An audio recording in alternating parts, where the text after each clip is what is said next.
Ман дар синни 35 солагим $250,000 қарздор шидам. Чӣ хел ман ба ин ҳолат афтодам? Саводнокии молиявӣ надошта бизнесмен шудан мехостам, соҳибкори калон шудан мехостам. Ман барои чӣ ин суханҳоро гуфтодам?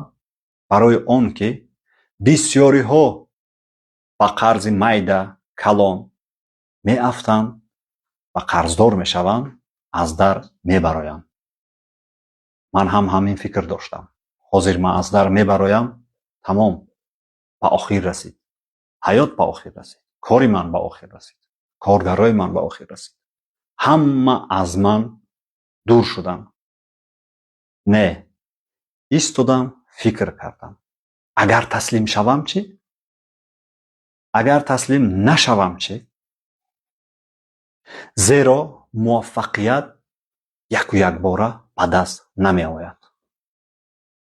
аз 1 бор то 10 бор то 50 бор кӯшишҳои якхела карда одамҳо ба муваффақият мерасанд гуфта фикр кардам.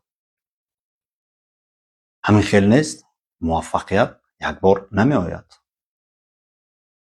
ман гуфтаниам ки аз таҷрибаи худ ба шумо бисёр чизҳоро мефаҳмонам ва илҳом медиҳам. бо ман бимонед дар блоги ман.